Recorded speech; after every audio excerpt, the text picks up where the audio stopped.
우리 옆으로 앞뒤로 한번 인사 한번 하겠습니다. 사랑합니다, 형제님. 꼭 사랑합니다, 고객님 그러는 것 같네요. 예. 예, 다시 한번 인사하겠습니다. 사랑합니다, 형제님. 네, 오늘 찬양도 그렇게 했으니까요, 그죠? 예, 오늘 말씀의 제목도 사랑입니다. 하나님 아버지와 그리스도 예수 우리 주께로부터 은혜와 긍휼과 평강이 여러분에게 넘치기를 간절히 축원합니다. 우리는 지난 주일에 추가된 주제였던 율법의 기능 세 가지를 생각해 보았습니다. 율법의 첫 번째 기능이 무엇이었나요?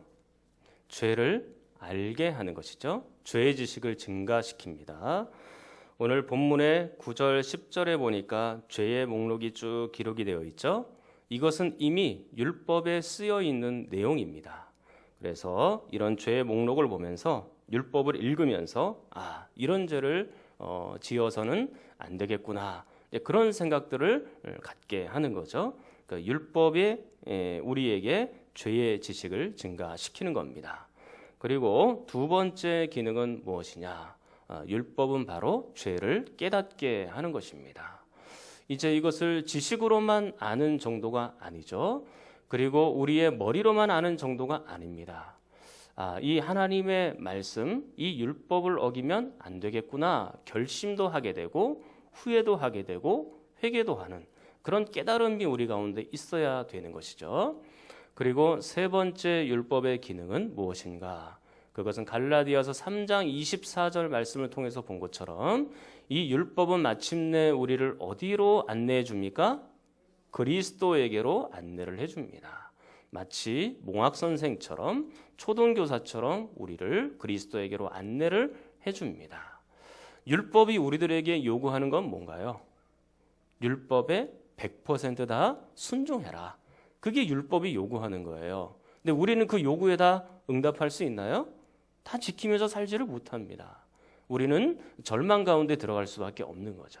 율법을 읽으면 읽을수록, 성경을 읽으면 읽을수록 죄가 너무너무 크게 보여서 우리는 마침내 절망으로 들어갑니다. 그러나 그 절망 속에서 마침내 그 율법이 우리를 어디로 연결해 주는 거예요? 그리스도에게로 연결해 주는 겁니다. 예수 그리스도는 어떻게 하셨나요? 이 율법에 100% 순종하셨고 그 예수 그리스도를 믿기만 하면 우리도 마치 율법에 100% 순종한 것처럼 의인으로 하나님이 그렇게 인정을 해 주시니까요. 그래서 이 율법을 통해서 그리스도께로 나가는 겁니다. 그러므로 이 율법은 선한 것이죠. 좋은 것이죠. 그래서 이 율법을 통해 그리스도에게로 또 그리스도를 통하여 하나님께로 나아가는 축복이 있기를 간절히 축원합니다. 자, 그럼 오늘부터는 이제 다시 본 주제로 돌아오게 됐습니다. 자, 본 주제 바울은 3절부터 11절까지 이단에 관해서 언급을 한 이후에 이단을 막아야 되는 이유를 우리에게 몇 가지로 설명을 했죠. 첫 번째, 이단을 막아야 되는 이유가 뭡니까? 4절에 보니까 뒷부분에 이런 것은 믿음 아래에 있는 하나님의 경륜을 이름보다 도리어 변론을 내는 것이라 그랬습니다. 하나님의 구원의 계획을 거스르는 것이 이단들의 말이에요. 그래서 이단을 막아야 되는 거죠. 두 번째 이단을 막아야 되는 이유는 6절에 있습니다. 사람들이 이에서 벗어나 헛된 말에 빠지기 때문입니다. 이단들의 헛된 말에 빠져가는 에베소 교인들이 있었다는 것이죠. 그래서 그들을 막아야 했습니다. 자, 그리고 7절, 8절에 보니까 율법을 적법하게 쓰지 못하고 이상하게 쓰는 사람들이 있었기 때문에 이단을 막아야 되는 거예요. 그래서 율법을 자의적으로 편집하고 갖다가 짜집기 하고 붙이고 그렇게 해서 이상한 다른 교훈을 나타내는 겁니다. 그렇기 때문에 이단을 막아야 된다고 했습니다. 결국 이 이단들은 어떻게 하냐면 사람들의 영혼을 망가뜨리는 거예요. 사람들의 영혼을 파멸로 돌아가게 하는 것입니다. 그러나 진리, 하나님의 말씀, 바른 교훈은 우리에게 어떤 역할을 할까요? 그게 바로 이제 5절에 나타나 있는 겁니다. 5절에 보시면 이렇게 되어 있습니다. 한글 성경에는 드러나지 않지만 접속사 하나가 사실은 더 들어가야 됩니다. 그러나 라는 접속사가 들어가 있거든요. 원문에서는 이 대라고 하는 그러나라는 접속사가 들어가 있습니다. 그러면 앞에 있는 것과 뒤에 있는 것이 서로 역접관계, 반대에 있다는 것을 알게 되잖아요. 앞에 있는 이단들은 이렇게 가르치고 사람들을 결국에는 멸망으로 인도할 뿐이다. 그러나 이 교훈, 바른 진리, 이 하나님의 말씀은 우리를 바르게 인도하고 지도한다. 그런 의미가 되겠습니다. 자, 계속해서 5절에 이 교훈의 목적은 이렇게 나와 있는데 이 교훈이 무엇을 가르치고 있을까요? 자, 이 좁은 의미로 본다면 앞에 있는 3절, 4절을 가리키고 있는 것입니다. 여러분 3절 중간부터 보시면 어떤 사람들을 명하여 다른 교훈을 가르치지 말며 신하와 끝없는 족보에 몰두하지 말게 하려 함이라 그렇게 말씀을 했습니다. 여기서 어떤 사람들, 이 사람들은 어떤 사람들인가요? 이단들이죠. 다른 교훈을 가르치고 있으니까요. 신하 외 신하와 끝없는 족보에 창념하도록 만들어주니까요. 이 이단들을 명하여서 그렇게 가르치지 말아라. 그것이 바로 좁은 의미의 교훈입니다. 지금 3절에 명하다라는 단어와 이 교훈이라는 단어가 원문에는 똑같은 단어예요. 하나는 명사형이고 하나는 동사형이다. 그것만 다를 뿐이죠. 그래서 하나님의 말씀이 아니라 이단을 가르치는 사람들의 교훈을 막아라. 이 교훈이 바로 이 좁은 의미의 교훈이라고 얘기할 수 있겠습니다. 그런데 우리가 조금 범위를 넓혀서 넓은 의미의 교훈은 무엇일까? 그것은 바로 진리, 하나님의 바른 말씀, 건전한 교훈, 그렇게 말씀드릴 수 있을 거예요. 이단을 막아라, 이단을 명하여 막아라, 그것을 뛰어넘어서 이제까지 바울이 그리스도에 대하여 했던 모든 진리, 그리고 건전한 교훈들, 바른 해석들, 그것을 통칭해서 이 교훈이라고 말할 수가 있는 것입니다. 그러니까 한마디로 표현하면 이 진리는, 이 바른 교훈은 그렇게 얘기할 수가 있겠죠. 자, 그렇다면 이 교훈의 목적이 무엇일까? 이 건전한 교훈의 목적, 그리고 이 진리가 사람에게 도대체 어떠한 것을 주고 어떠한 역할을 할까? 이단의 말, 그것은 사람을 멸망시켰잖아요. 그러나 이 진리의 말씀은 사람에게 어떤 역할을 할까? 그것이 5절에 나타나 있는 겁니다. 자, 5절을 여러분이 한번 힘있게 읽도록 하겠습니다. 시작.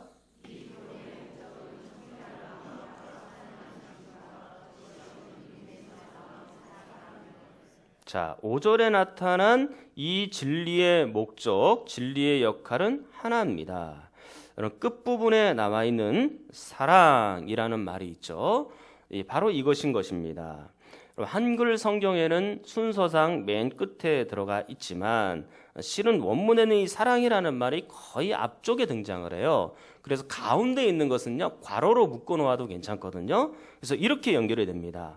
이 교훈의 목적은 사랑이거늘, 그렇게 연결이 되는 거예요.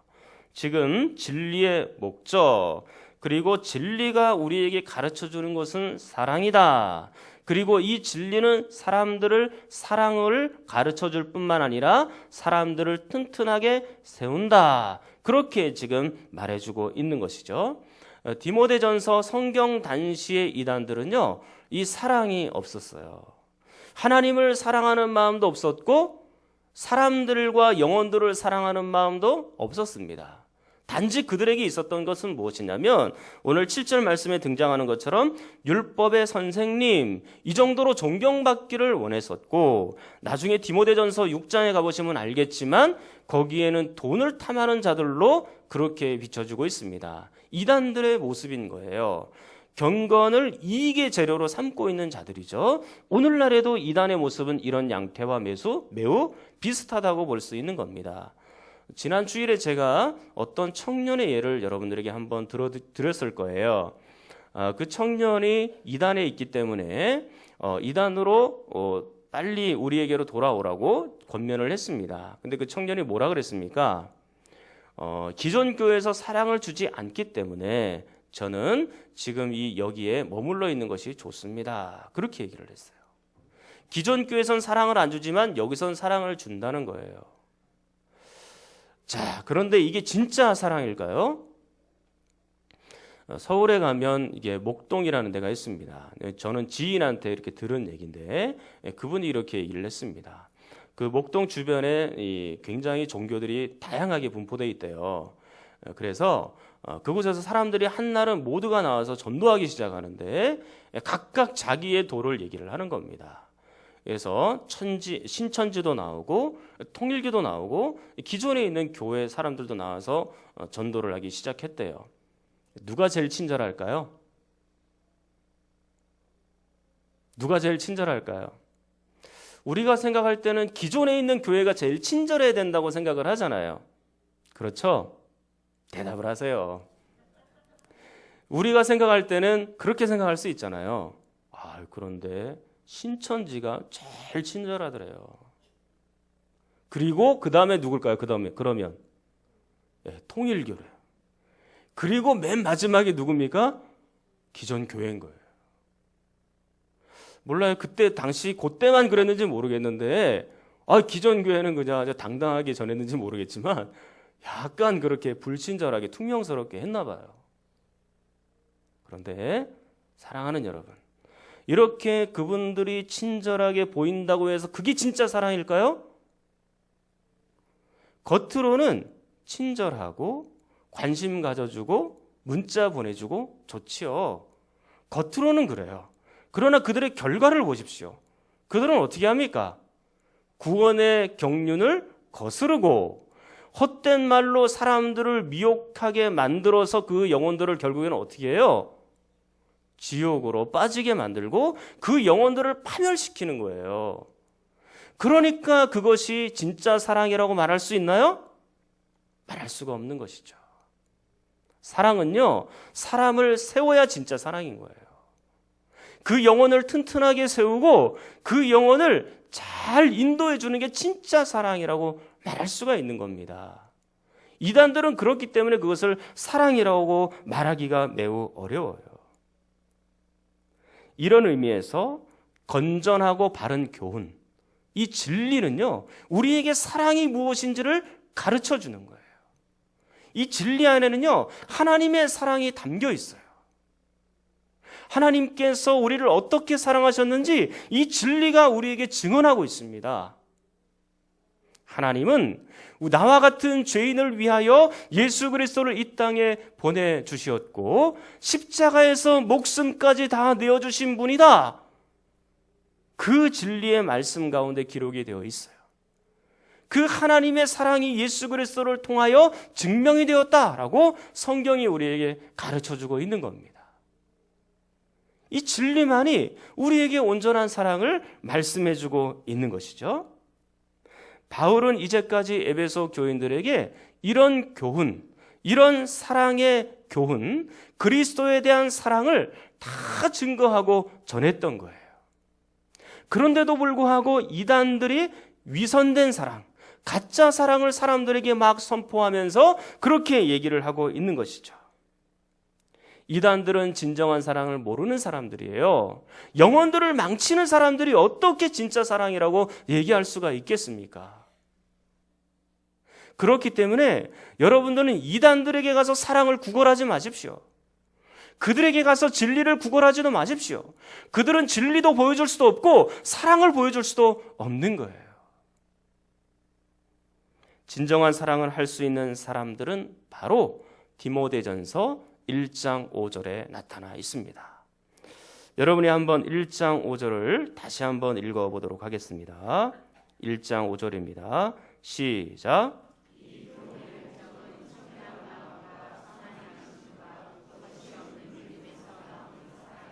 아멘. 자, 지금 교훈의 목적은 사랑인데 이 사랑은 어디서부터 출발하고 있나요? 청결한 마음, 선한 양심, 거짓이 없는 믿음에서 사랑이 나오고 있죠. 자, 그렇다면 이 세 가지가 마음, 양심, 믿음, 이 세 가지를 가지고 있는 사람들은 누구일까? 이단들입니까? 예수 믿는 성도입니까? 예수 믿는 성도지요. 이 진리의 말씀을 잘 듣고 이 진리의 말씀으로 영혼과 마음이 변화되고 선한 양심과 청결한 마음을 가진 그 성도로부터 뭐가 나오는 거예요? 사랑이 나오는 거예요. 이단들로부터 사랑이 나오는 게 아니다라고 말을 합니다. 진리로 고결하게 가르침을 받고 그 진리를 통하여 영혼과 마음과 양심과 믿음으로 새롭게 된 사람들 가운데 이 사랑이 등장하고 있다라는 것이죠. 결코 이단들을 통해서 나오는 게 아니다라고 말하는 겁니다. 사랑하는 여러분, 그러므로 우리가 해야 되는 일은 더욱 자명해졌습니다. 여러분들은 서로 사랑하며 사십시오. 우리 교회가 사랑으로 충만해지기를 축원합니다. 우리 교회는 정말로 사랑으로 하나가 되고 사랑으로 충만한 그런 교회가 돼야 돼요. 사랑으로 충만한 성도가 돼야 됩니다. 그래야 우리는 진짜 영혼이 변화됐다고 말할 수가 있는 것입니다. 진리 안에 있다고 말할 수가 있는 거예요. 성경을 한 번 더 찾아보도록 하겠습니다. 요한일서 말씀입니다. 요한일서 3장 14절입니다. 신약 성경 390쪽입니다. 요한일서 3장 14절입니다. 신약 성경 390쪽입니다. 신약 성경 390쪽 요한일서 3장 14절입니다. 요한일서 3장 14절 말씀입니다. 신약 성경 390쪽입니다. 다 못 찾으셨으면 화면을 또 보시면 됩니다. 14절을 보면 이렇게 나와 있죠. 우리는 형제를 사랑함으로 사망에서 옮겨 생명으로 들어간 줄을 알거니와 사랑하지 아니하는 자는 사망에 머물러 있느니라 그랬습니다. 이 굉장히 두려운 말씀이 나와요. 우리가 사랑하지 않는다면 여러분들은 여전히 사망 가운데 죽음 가운데 있는 사람들이다라고 말하는 거예요. 자, 15절 계속 봅니다. 그 형제를 미워하는 자마다 살인하는 자니 살인하는 자마다 영생이 그 속에 거하지 아니하는 것을 너희가 아는 바라 그랬습니다. 우리 기독교에서는요, 육체적인 살인만 살인으로 규정하지 않습니다.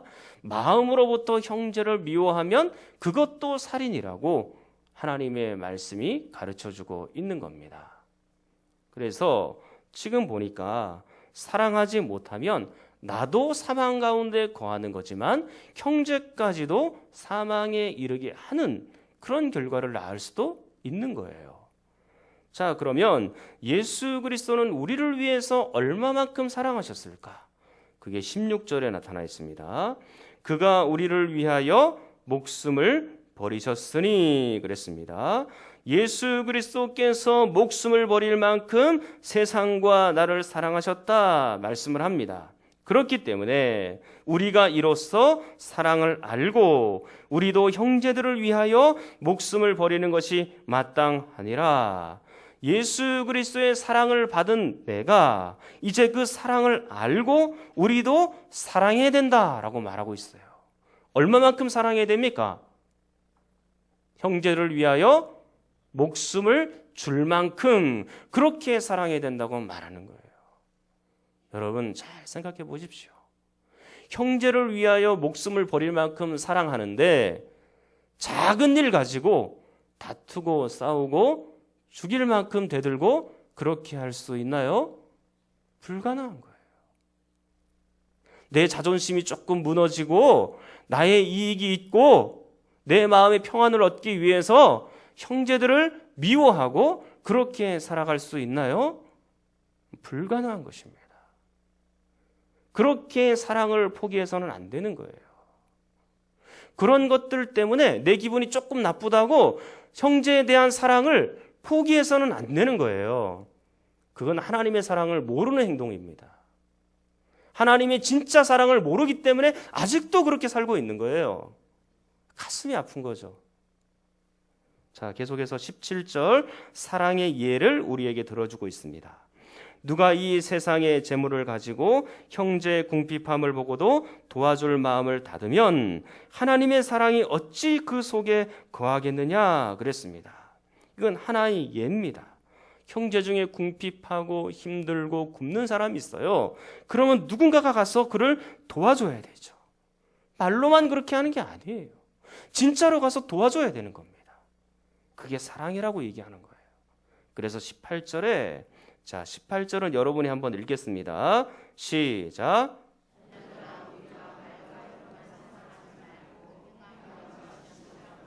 아멘. 말로 아닙니다. 혀로만 아닙니다. 진짜 우리의 행동으로 보여줘야 된다고 말하는 거예요. 하나님의 사랑을 우리의 행함으로 나타내 보여줘야 진짜 사랑이라고 얘기하는 거예요. 표현하십시오. 자, 그리고 19절에 디모데전서 1장 5절과 잘 연결이 되는 말씀이 나옵니다. 자, 19절 한번 읽겠습니다. 시작. 거기까지 읽겠습니다. 뭐라 그랬어요? 이로써 그랬으니까 앞에 있는 13절부터 18절 사이를 다 받는 말씀이잖아요. 이렇게 사랑을 함으로써 우리가 진리에 속한 줄을 알겠다 그렇게 말합니다. 반대로 생각하면 사랑하지 않으면 여러분은 아직도 진리에 속한 사람이 아니다라고 말하는 거예요. 이 교훈의 목적이 뭐예요? 아까 디모데전서 1장 5절에서 이 교훈의 목적, 진리의 목적이 무엇입니까? 사랑이라고 그랬잖아요. 사랑. 그런데 이 진리 안에 거하기 위해서 사랑이 있어야 되는 거예요. 사랑이 없다면 우리가 진리 안에 거한다고 말하기가 매우 어려운 겁니다. 사랑하는 여러분, 여러분들은 진리 안에 있습니까? 우리가 사랑이 흘러 넘치지 않는 이유는 어쩌면 이 진리의 말씀을 제대로 깨닫지 못해서, 그리고 이 하나님의 말씀을 제대로 깨닫지 못해서 그럴 수 있습니다. 계속해서 우리가 하나님 말씀을 한 절 더 보겠습니다. 갈라디아서 5장입니다. 신약성경 308쪽입니다. 갈라디아서 5장 22절입니다. 갈라디아서 5장 22절입니다.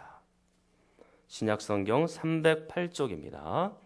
신약성경 308쪽 갈라디아서 5장 22절부터 24절까지입니다.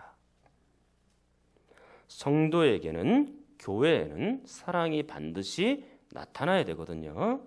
그래야 바르고 건전한 진리를 깨닫고 또 그 믿음 안에 있는 성도다, 교회다 그렇게 말할 수가 있는 겁니다. 자, 갈라디아서 5장 22절부터 24절까지. 자, 여러분들이 한번 읽으시면 되겠습니다. 시작.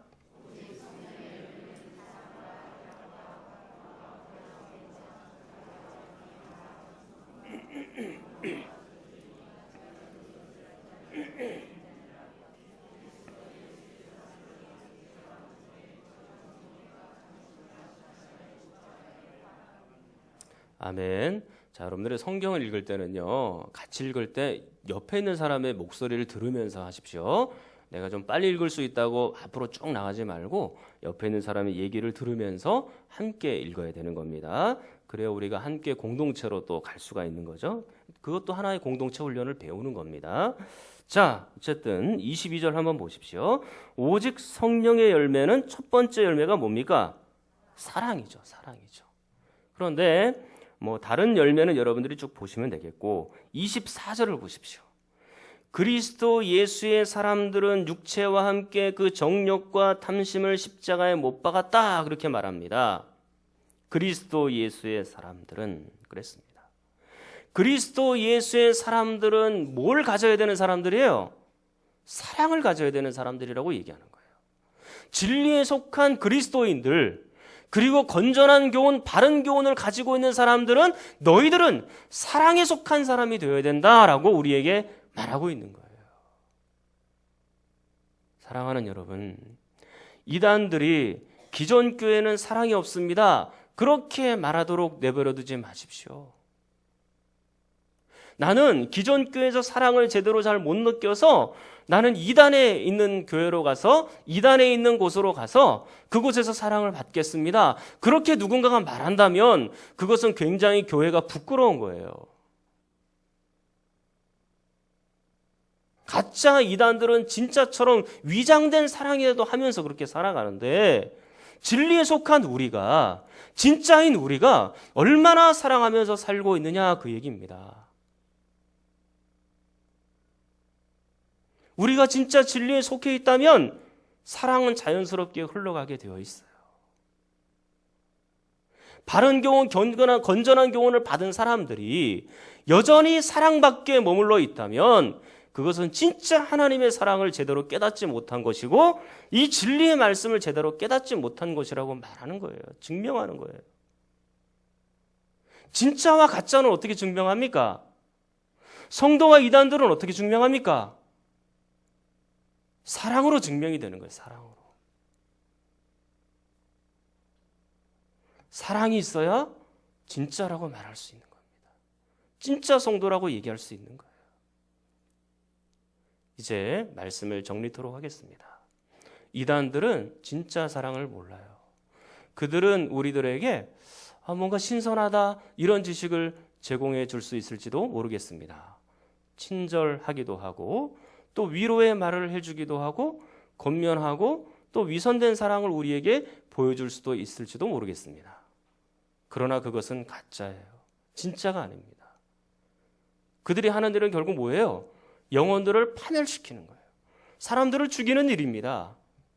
그러나 진리는 어떤 일을 합니까? 바른 교훈, 건전한 교훈, 바울이 지금까지 가르쳤던 그 교훈은 우리에게 어떤 역할을 합니까? 온전한 사랑을 가르쳐주는 거죠. 이게 사랑이다.